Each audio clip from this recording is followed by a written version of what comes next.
L'humeur de Beaugrand ce matin. Vous nous parlez du retour de Valérie Trierweiler. Et oui Pascal, je vous le confirme, elle est de retour, tout le monde tremble, Valérie Trierweiler revient, regardez. Voilà, Valérie 2, le retour, après Merci pour ce moment où elle avait réglé ses comptes.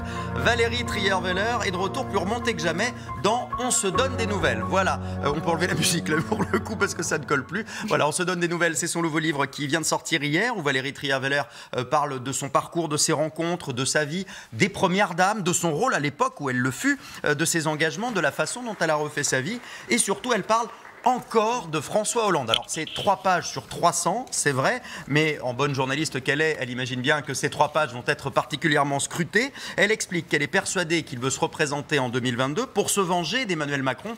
Elle en parlait avant-hier sur Europe 1 chez notre camarade Sonia Mabrouk et selon elle, selon Valérie Trierweiler, voici la motivation de François Hollande pour y retourner. Il s'est fait rafler sa propre candidature, donc bien sûr c'est plus qu'un échec, hein. C'est une humiliation. Même s'il a été trahi par Emmanuel Macron. La trahison en politique, c'est monnaie courante, donc il aurait dû s'y attendre. Il aurait peut-être dû être un peu plus clairvoyant. Voilà, on sent qu'elle est passée à autre chose. Voilà. Ah, oui. Oui. Ça taille sec. C'est sanglant. Hein. Façon puzzle, comme on dit, effectivement. Bon, et pour son plan promo, elle n'hésite pas non plus à parler aussi de sa vie privée. Et oui, depuis qu'elle s'est retrouvée à la une des journaux à l'époque avec l'affaire Gaillet, avec son best-seller où elle réglait ses comptes avec François Hollande, elle est clairement devenue une people à part entière. Hein.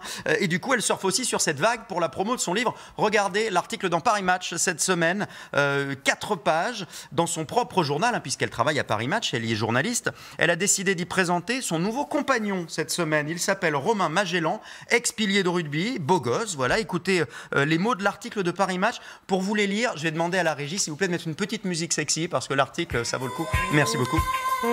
Un dieu grec qui s'appelle Romain. Romain Magellan, comme l'explorateur. Massif, musculeux, puissant. Un regard bleu à se damner, on comprend Valérie, un physique et un cœur. C'est Catherine Schwab qui a écrit, la journaliste Catherine Schwab qui est visiblement tombée follement amoureuse. Désolé, il est pris Catherine, hein, je suis désolé de Romain Magellan. Le deuxième degré n'est pas interdit.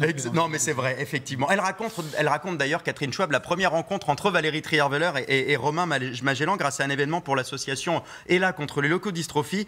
Pour Valérie, pas question de céder aux pulsions tout de suite, dit-elle. Quand on a été quitté comme je l'ai été, refaire confiance à un homme, ça prend du temps. 8 mois, rajoute la journaliste. Voilà, c'est long. Sur les 4 pages de l'article, on a quand même un petit paragraphe consacré au livre, hein, quand même, pour terminer l'article, parce que l'amour c'est bien, mais la promo c'est bien aussi. Oh. Allez, on va terminer en musique. Mademoiselle Valérie. Mademoiselle Valérie.